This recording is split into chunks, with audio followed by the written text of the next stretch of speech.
Career in Finance by Robert Laurent. So just some information out here before we get started. I'm a school pupil who hopes to take the university route to study accounting and finance when I finish school. In S5, I was lucky enough to contribute in a programme called Career Ready. This programme gave me a 4-week paid internship and allowed me to gain work experience and insight to what working in a career in finance would be like. When I was doing Career Ready, I was given an organisation and a mentor. I was given UIW West and given Bob Davidson as my mentor. So about this presentation. This presentation is aimed at S4, 5 and 6 pupils who are looking to go into a career in finance.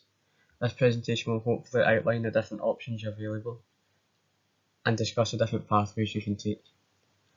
At the end of the presentation, a resource sheet will be provided with all links that we have discussed throughout. Let's start. So why a career in finance then? A career in finance offers great entry-level position jobs. Along with your growing experience and your continuous hard work, you can quickly be making leaps in your career. Working in finance also offers great benefits, including job security, having varying career options, which we will discuss later, and a high chance of advancing in your career. So what careers can you go into?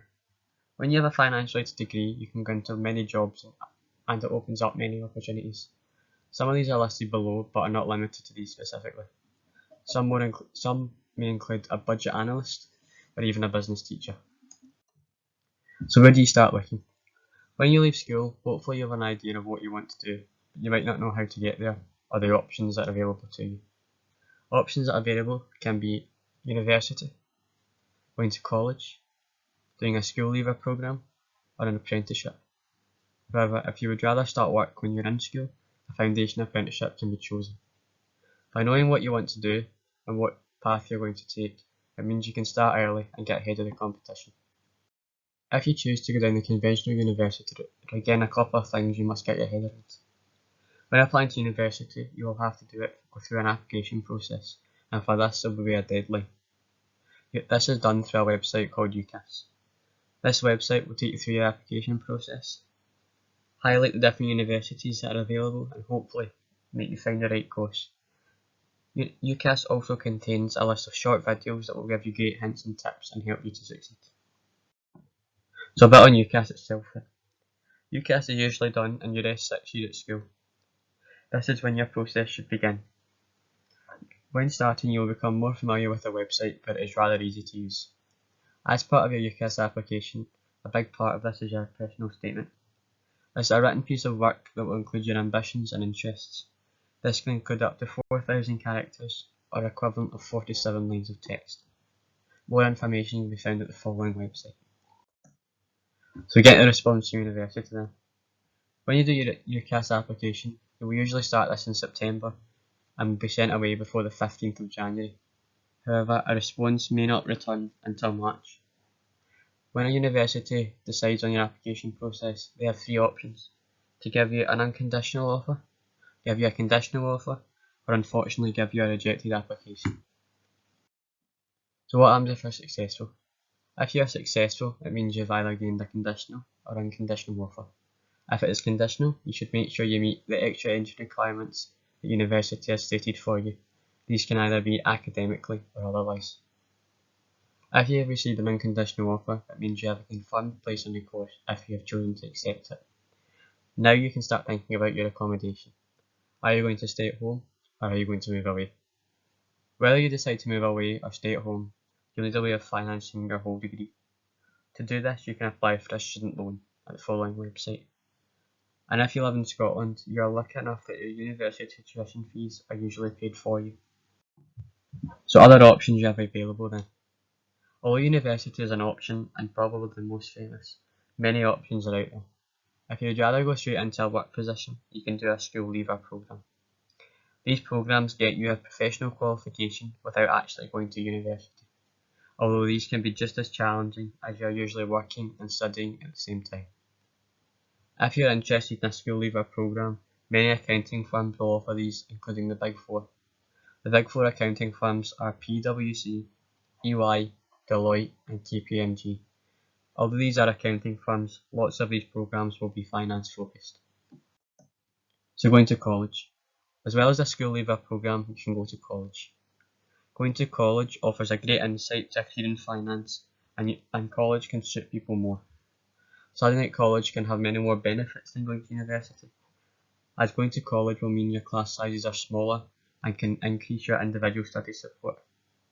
Also, progression programmes through to full degree courses can be chosen, and as I said, you will have smaller class sizes. So college deadlines then. Unlike university, college deadlines are a little bit different. Do not apply through UCAS to go to college, and instead apply through the college itself. When applying to college, you have to check each college course, as deadlines may differ. Some college courses can start in August and September, and therefore the application process will open up at the start of the year, usually in January.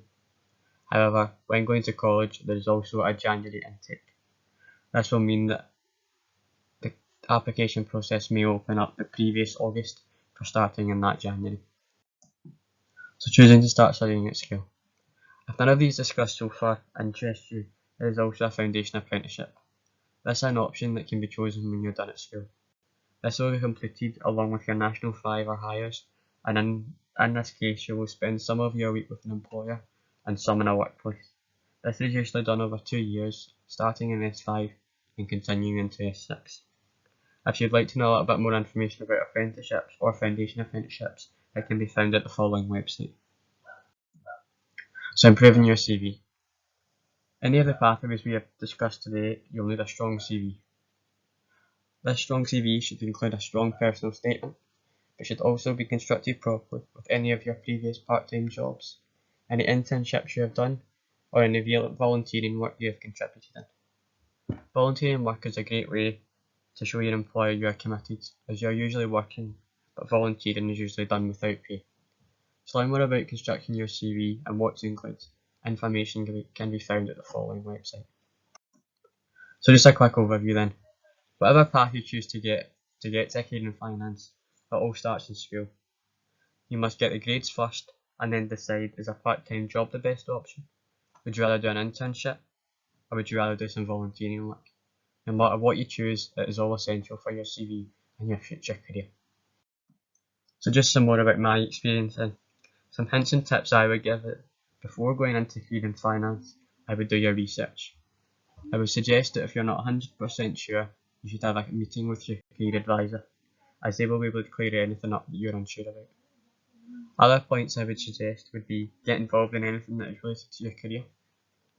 Ask people questions, as they are usually interested and will more than likely give you help. Make sure you understand deadlines and entry requirements, and please do not wait until the last minute. Plan ahead. So what skills and qualities do employers look for? Some employers will look for the following skills: a good communicator, a good listener, someone who is good with people, someone who can work in a team, has an eye for detail, and many others.